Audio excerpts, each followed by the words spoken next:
What's up, Red Wings fans? Welcome to another edition of the Forecheck live from Little Caesars Arena. I'm Daniella Bruce, and as always, I'm joined by Kal, Red Wings radio play-by-play announcer. Woo, that was a good start, wasn't it, Ken? It's cold outside. Those lips are moving.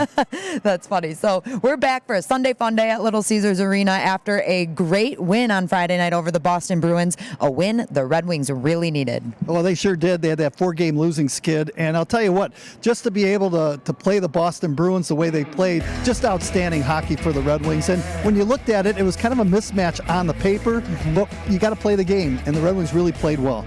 They did. Dylan Larkin had a goal. He scored the first goal for the Red Wings, but I think the story has to be Robbie Fabry, newly acquired from St. Louis in the trade for De La Rose, came out with 2 power play goals. Ken, how great of a start is that for him? Anytime you can pick up a player and they pay instant dividends like that, especially when your special teams is struggling, the penalty kill more than the power play, but Fabry came in, 2 power play goals, almost in identical situations from the inside rim of the circle, and that's what you need. You need a guy that can come in and contribute, and certainly he did that. Now you need him to do it again. Right. Obviously, we don't want to get ahead of ourselves with just one game. No overreactions here, but it looks like he's going to be pretty successful with the Red Wings. Absolutely, and I thought his whole line was terrific in that contest against the Boston Bruins, and what it does, it provides a little bit of balanced scoring too. So you want to get those lines going, and certainly he will help his line mates. And you can see his numbers there. As I said, 2 goals on 2 shots. That's pretty impressive. 19 shifts and some solid ice time for his first game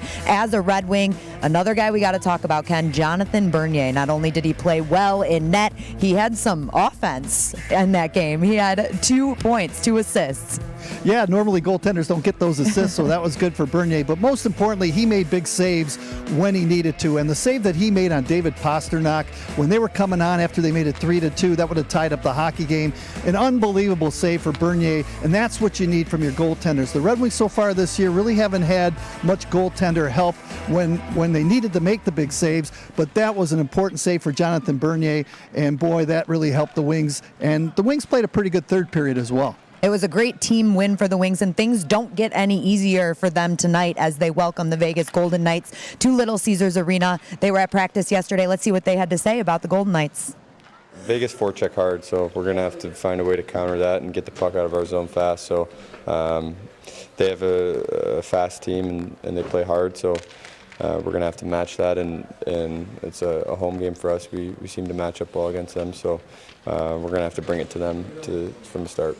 Well, they've done a great job. You know, what they did a great job was acquiring players, and the draft was the next go at it in Seattle will be way harder because I would say people are more prepared. I'd say you've gone through it, you've learned.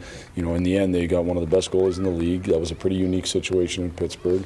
That situation might not come around for another 20 years. You know, it happened to come around right at the perfect time, and Marc-Andre Fleury over the last number of years has been one of the very best goalies in the league. So the most important position, they've got one of the best players.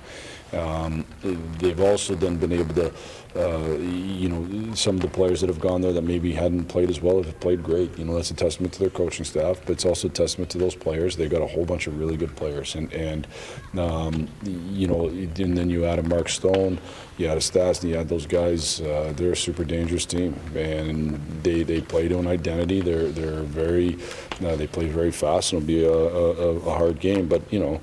Like you see every night, like every night's close in terms of the talent. The talent's never that much different. So we got to go out and find a way to play real good, like we did last night, 5-on-5, and find a way to score on the power play and not give up penalty kill goals. Ken, much like everybody else, Coach Blashill is impressed with the Golden Knights and what they've been able to do in just a few short seasons. What do they bring to the table tonight for the Red Wings? The thing about this Vegas Golden Knights team, Danielle, is the fact that they're a hard-working group, and they really don't have a lot of what I would call superstars. They have a lot of really good, solid hockey players. But the thing about how they play and why they play so well is they play as a 5-man unit. They're really good on the forecheck. We heard that from Jeff Blashill, and they pin you in the zone. And if they're cycling and playing well in that offensive zone, they can be dangerous. They've got guys in their team that were really kind of cast-offs from other teams. They picked them up, and as I talked about, they play together so well as a team that they've had a lot of great success since they came in a couple of years ago. And one other thing Blashill mentioned, he said that they have one of the best goaltenders in the league in Marc-Andre Fleury, who you believe it's possible we won't see him tonight? It's possible. This is the third game in 4 nights for the Vegas Golden Knights, so they're a little bit of a tired hockey team. They lost to the Capitals, who are playing great hockey right now, Washington. So we may see Subban in goal, and if that's the case, he's still a pretty good goaltender. And I was just looking at his numbers in the shootout. He's never lost a shootout. He's a perfect 4-0, and get this, he has never allowed a goal in a shootout. He's a perfect 16 for 16. So if the Red Wings go into a shootout, let's hope it's not Subban tonight. Well, let's take a look at the offensive side for the Vegas Golden Knights. The 2 leading point scorers on their team, we've got Mark Stone and William Karlsson. As you said, Ken, there's not a superstar on this team, but these guys are always stepping up, and you're looking here at Mark Stone's a point-per-game player. Certainly is, and he was one of those draft picks that was selected in the 6th round by the Ottawa Senators. So he's one of those gems that were discovered in the later rounds, but he's a guy that can put points up on the board.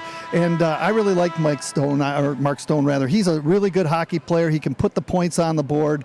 And like I said, not a lot of superstars. William Karlsson, on the other hand, was playing with the Columbus Blue Jackets and really never did much with them, but he came to Vegas, found new life, new system, and he's one of their outstanding players. So as I had mentioned before, this isn't going to be an easy task for the Red Wings here at Little Caesars Arena. They actually have not beaten the Golden Knights at home. As you mentioned to me before, they beat them on the road, but not here at Little Caesars Arena. So tough task ahead of them. What is the key to tonight's game for the Red Wings? Again, it's nothing different, as Jeff Blashill talks about. You got to play in the offensive zone, and you got to break out of your own zone quick. And if you allow them to forecheck and hem you in, it could be a long night. But if you are on the attack and your defensemen can find the forwards, get that first pass to the forwards and get them out on the rush, the Red Wings can use their speed, and that could be a mismatch right there. The Red Wings are, I think, a faster group.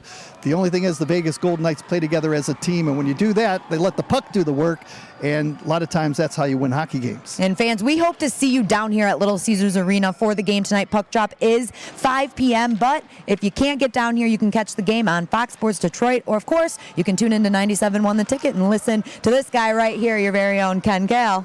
Or we're rolling the dice tonight against these Vegas Golden Knights. Did you like that? That was good. That was good. He's punny. He's punny today. All right, fans, go ahead and check out that Lions game. We got to cheer them on too, and we'll see you later.